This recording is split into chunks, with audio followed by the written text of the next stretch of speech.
का भी अपना स्वभाव होता है। भय फैलाने वाले हमेशा भय का खुद शिकार बन जाते हैं। ये प्रकृति का नियम है। आज इनकी भी यही हालत हो गई है। भय फैलाने के इतने आदी हो गए हैं कि खुद भय में रहने वाले हैं। चर्चा से डरते हैं, आलोचना से घबराते हैं। कई दिनों से हम मांग रहे हैं कि चर्चा करिए, लेकिन चर्चा करने की हिम्मत ही नहीं है।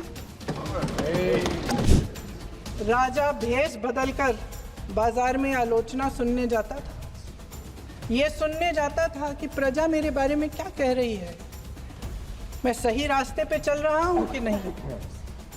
लेकिन आज का राजा, भेष तो बदलते हैं आज के राजा, शौक तो है उनको भेष बदलने का, लेकिन न जनता के बीच जाने की हिम्मत है और न आलोचना सुनने की।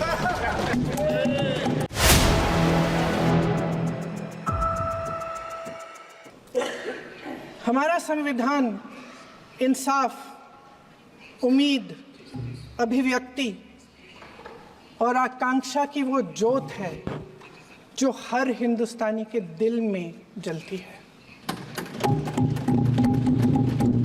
अध्यक्ष महोदय, इस ज्योत ने हर एक भारतीय को ये पहचानने की शक्ति दी कि उसे न्याय मिलने का अधिकार है, कि उसमें अपने अधिकारों के लिए आवाज उठाने की क्षमता है, कि जब वो आवाज उठाएगा तो सत्ता को उसके सामने झुकना पड़ेगा।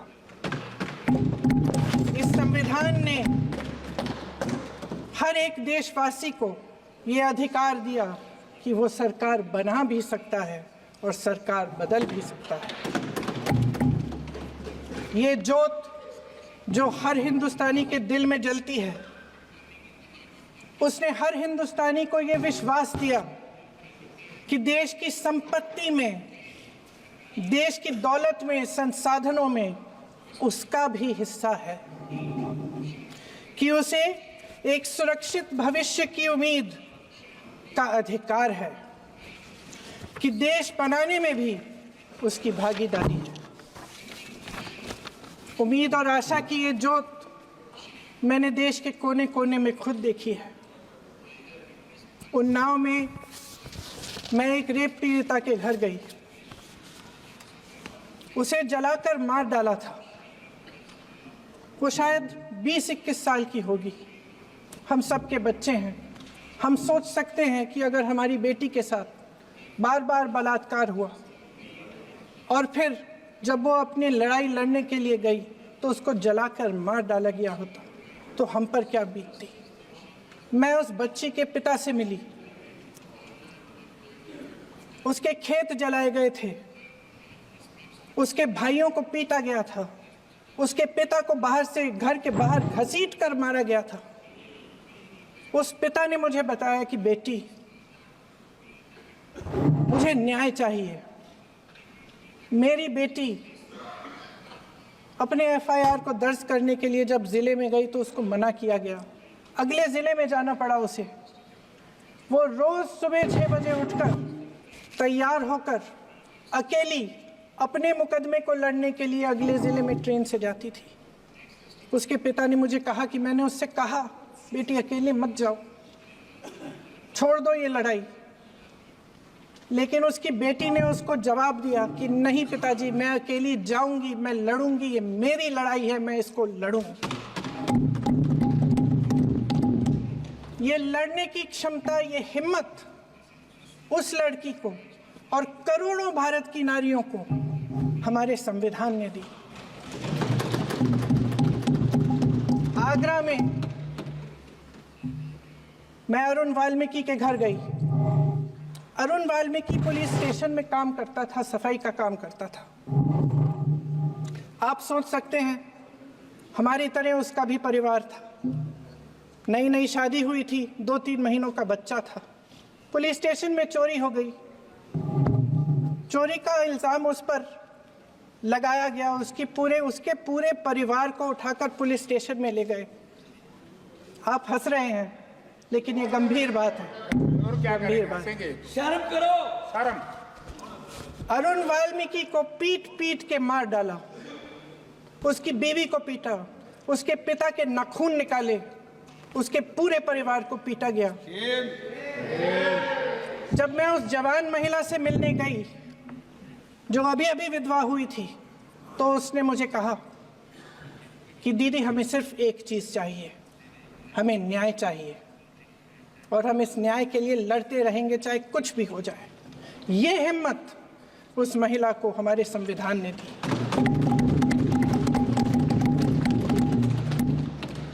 संभल के कुछ लोग आए थे हमसे मिलने जो मृतकों के परिवार के सदस्य थे।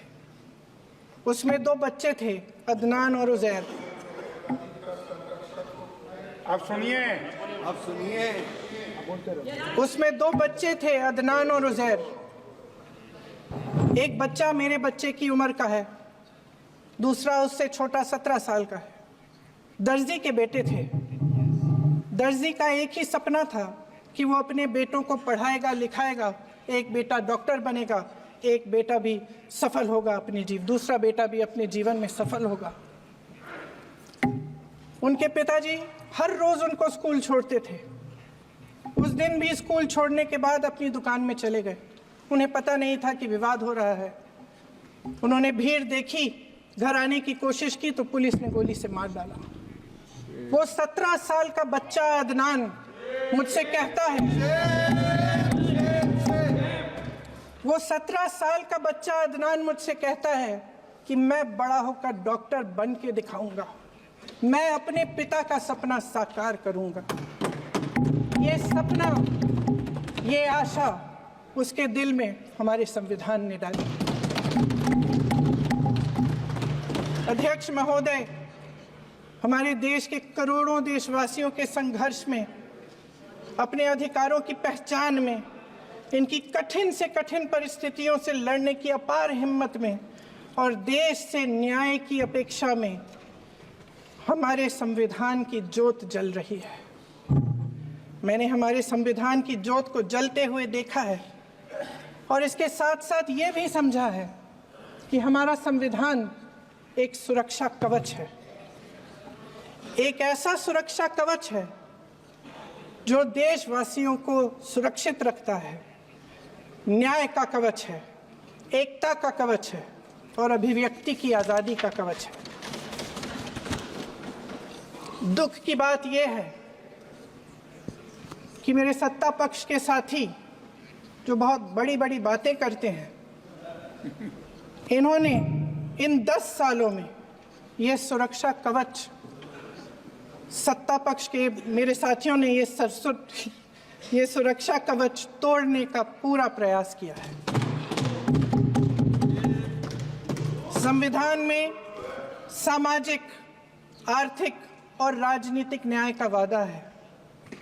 ये वादा एक सुरक्षा कवच है जिसको तोड़ने का काम शुरू हो चुका है।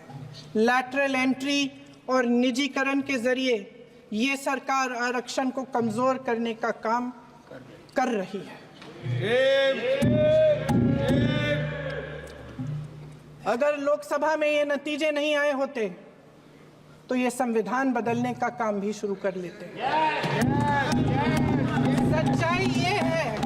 सच्चाई ये है अध्यक्ष महोदय कि आज संविधान बार बार इसलिए कह रहे हैं क्योंकि इस चुनाव में इनको पता चल गया कि इस देश की जनता ही इस संविधान को सुरक्षित रखेगी, कि इस चुनाव में हारते हारते जीतने से इन्हें एहसास हुआ कि ये संविधान बदलने की बात इस देश में नहीं चलेगी। आज जनता की मांग है कि जाति जनगणना हो। सत्ता पक्ष के मेरे साथी ने इसका जिक्र किया। ये जिक्र भी आज इसलिए हो रहा है क्योंकि चुनाव में ये नतीजे आए। ये जाति जनगणना इसलिए जरूरी है ताकि हमें पता चले कि किसकी क्या स्थिति है और नीतियां उस हिसाब से बने। इनकी गंभीरता का प्रमाण ये है कि जब चुनाव में पूरे विपक्ष ने जोरदार आवाज उठाई कि ये जाति जनगणना होनी चाहिए, तो इनका जवाब देखिए। इनका जवाब भैंस भाग भैंस चुरा लेंगे, मंगलसूत्र चुरा लेंगे, इनका ये जवाब था। ये गंभीरता है इनकी जाति जनगणना पर। महोदय, हमारे संविधान ने आर्थिक न्याय की नींव डाली, किसानों, गरीबों और को जमीन बांटी, भूमि सुधार किया, जिसका नाम लेने से कभी कभी आप झिझकते हैं और कभी कभी उनका नाम धड़ाधड़ इस्तेमाल किया जाता है अपने आप को बचाने के लिए। उन्होंने HAL, BHEL, SAIL, GAIL, ONGC, NTPC, railways, IIT, IIM, oil refinery, तमाम PSU बनाए।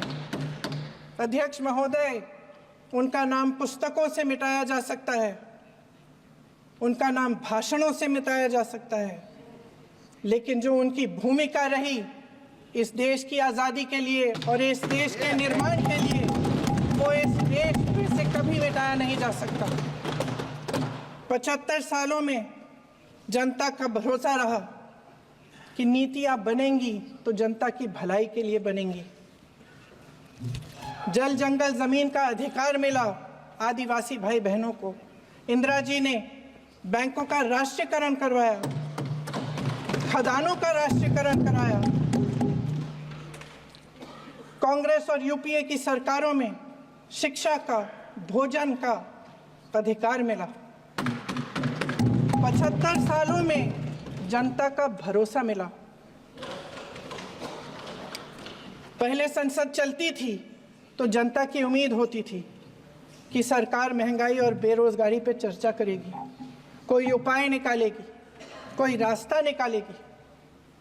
लोग मानते थे कि अगर कोई नई आर्थिक नीति बनेगी तो देश की अर्थव्यवस्था को मजबूत बनाने के लिए बनेगी, तो भारतीय बाजार को मजबूत बनाने के लिए बनेगी, उनके भविष्य को मजबूत बनाने के लिए बनेगी। किसान और आदिवासी भाई बहन भरोसा करते थे कि यदि जमीन के कानून में संशोधन होगा तो उन्हीं की भलाई के लिए होगा। आप नारी शक्ति की बात करते हैं। आज चुनाव की वजह से शायद इतनी बातचीत हो रही है नारी शक्ति के बारे में, क्योंकि हमारे संविधान ने महिलाओं को यह अधिकार दिया, उनकी शक्ति को परिवर्तित किया वोट में। और आज आपको पहचानना पड़ रहा है कि महिलाओं के बिना, कि नारी शक्ति के बिना ये सरकारें नहीं बन सकती हैं। इसीलिए आज आप नारी शक्ति की बातें दोहरा रहे हैं। जो आप नारी शक्ति का अधिनियम लाए हैं उसको लागू क्यों नहीं करते? वो 10 साल बाद लागू क्यों होगा? क्या आज की नारी 10 साल इंतजार करेगी उसके लागू करने के लिए? क्या बात है, क्या बात है।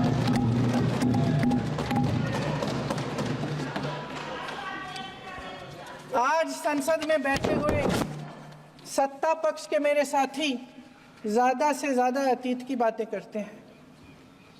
1921 में क्या हुआ, कब हुआ, नेहरू जी ने क्या किया। अरे वर्तमान की बात करिए, देश को बताइए आप क्या कर रहे हैं, आपकी जिम्मेदारी क्या है? कि सारी जिम्मेदारी जवाहरलाल नेहरू की है। अध्यक्ष महोदय जी, ये सरकार आर्थिक न्याय का सुरक्षा कवच तोड़ रही है। आज संसद में बैठी ये सरकार बेरोजगारी और महंगाई से जूझ रही हमारी जनता को क्या राहत दे रही है?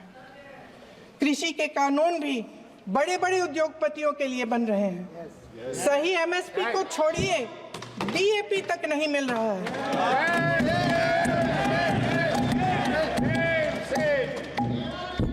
वायनाड से लेकर ललितपुर तक इस देश का किसान रो रहा है। आपदा आती है तो उसको कोई राहत नहीं मिलती। भगवान भरोसे है आज इस देश का किसान, उसको छोड़ दिया गया है।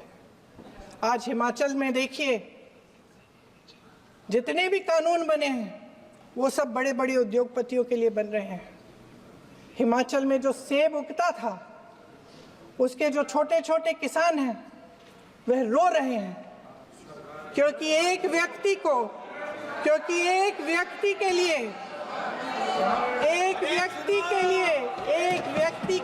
सब कुछ बदला जा रहा है। सुनने की हिम्मत रखो। मैं अध्यक्ष महोदय जी, अध्यक्ष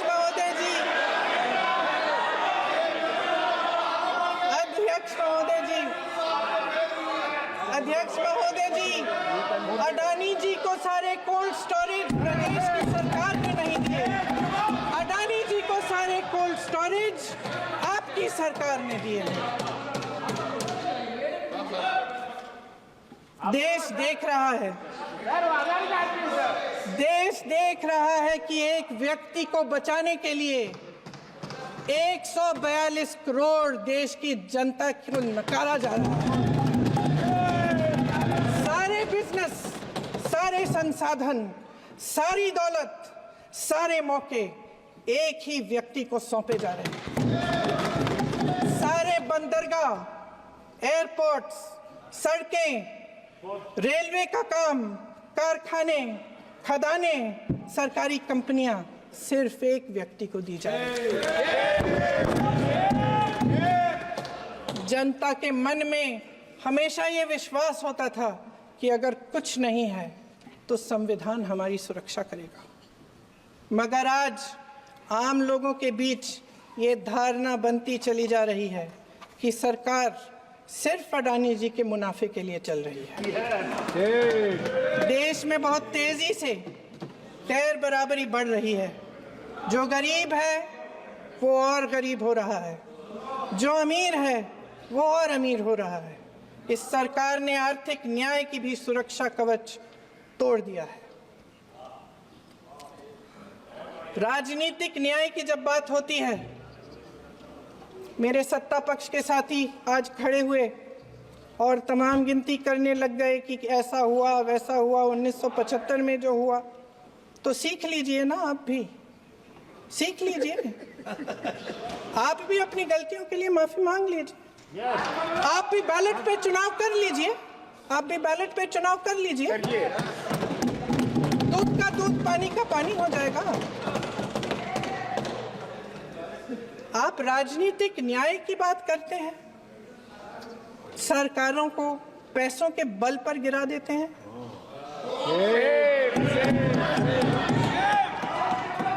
मेरा आग्रह है कि अपन संविधान में सकारात्मक बोले।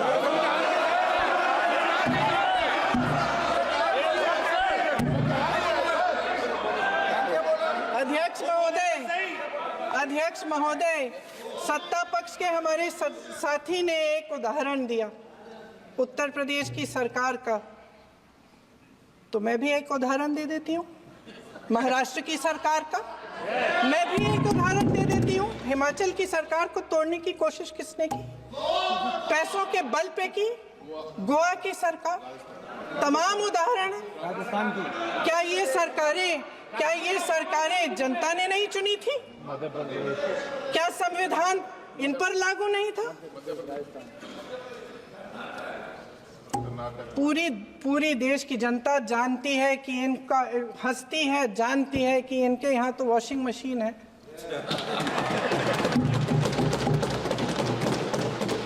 तो यहाँ से वहां जाता है, वो धुल जाता है।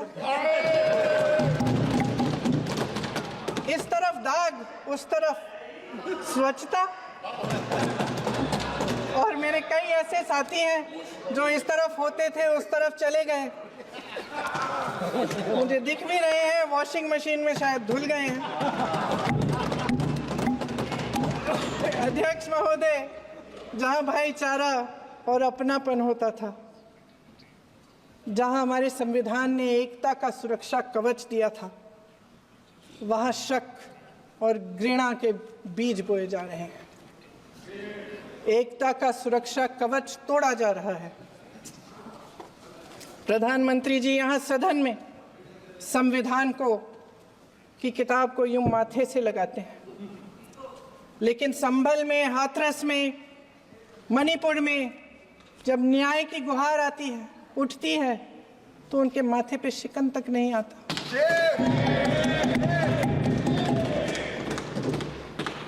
शायद समझ नहीं पाए हैं कि भारत का संविधान संघ का विधान नहीं है।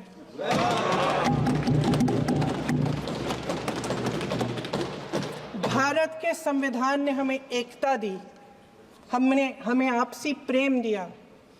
उस मोहब्बत की दुकान जिस पर आपको हंसी आती है, उसके साथ करोड़ों देशवासी चले। करोड़ों देशवासियों के दिल में एक दूसरे के लिए प्रेम है, घृणा नहीं है।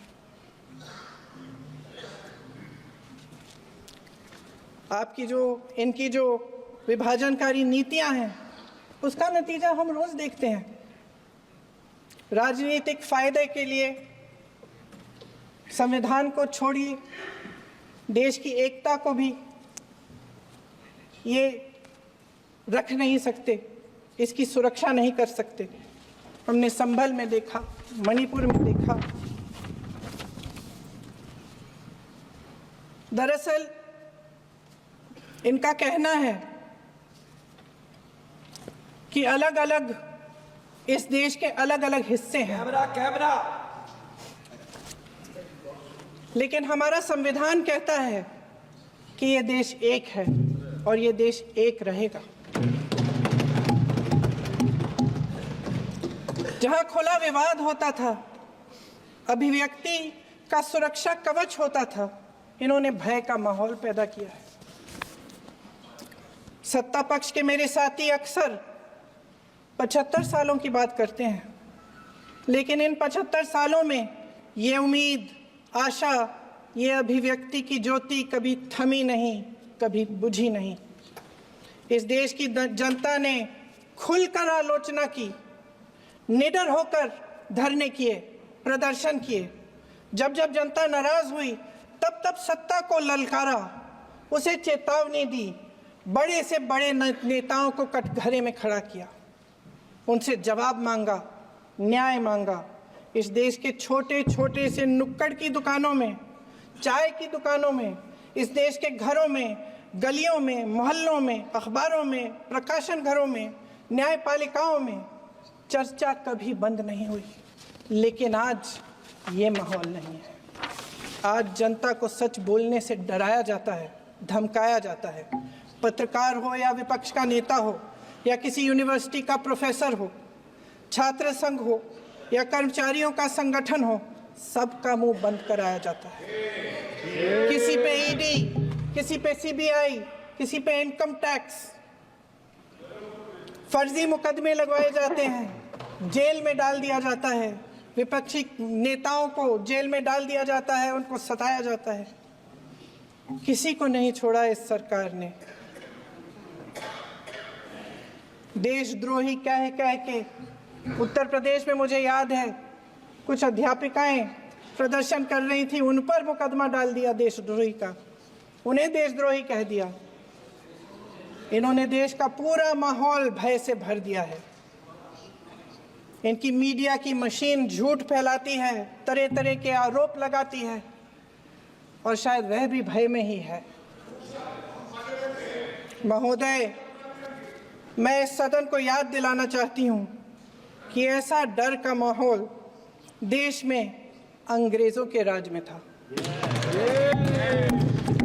जब इस तरफ बैठे हुए गांधी की विचारधारा वाले लोग आज़ादी की लड़ाई लड़ रहे थे और उस तरफ वाली विचारधारा वाले लोग भय में रहकर अंग्रेजों के साथ साठ-गांठ कर रहे थे।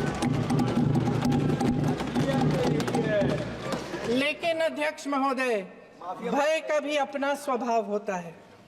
भय फैलाने वाले हमेशा भय का खुद शिकार बन जाते हैं। ये प्रकृति का नियम है। आज इनकी भी यही हालत हो गई है। भय फैलाने के इतने आदी हो गए हैं कि खुद भय में रहने वाले हैं। चर्चा से डरते हैं, आलोचना से घबराते हैं। कई दिनों से हम मांग रहे हैं कि चर्चा करिए, लेकिन चर्चा करने की हिम्मत ही नहीं है।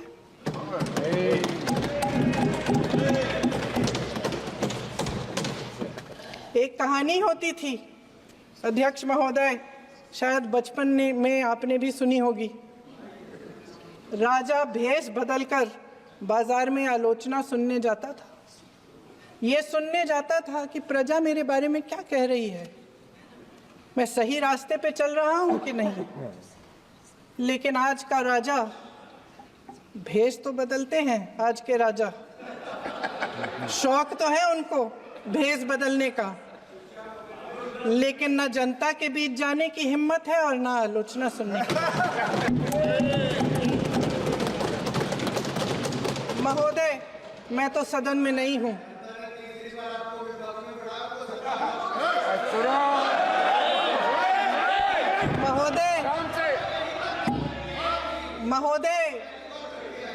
महोदय, जनता में बहुत विवेक है, ये सही है।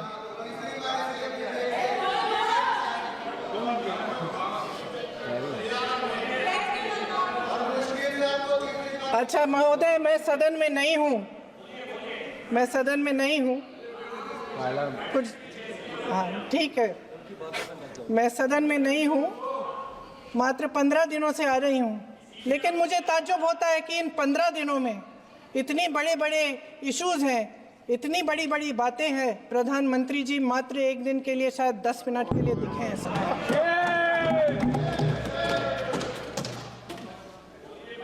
बात यह है अध्यक्ष महोदय जी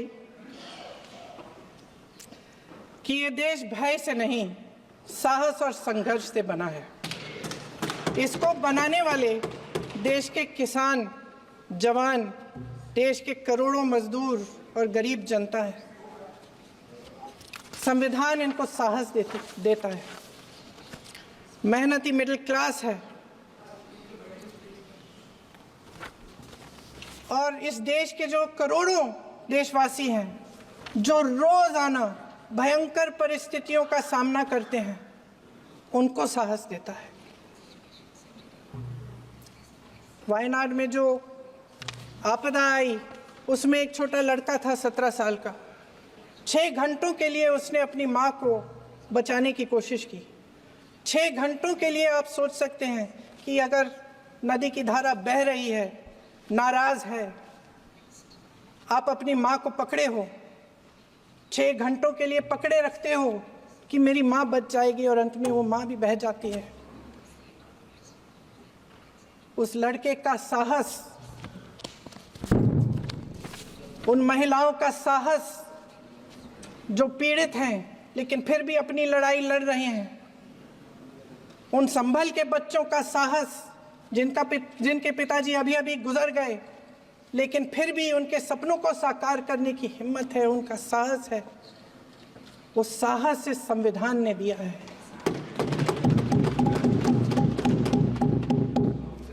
वो आत्मविश्वास इस संविधान ने दिया है। ये देश भय से नहीं चल सकता, ये देश साहस से ही चलेगा।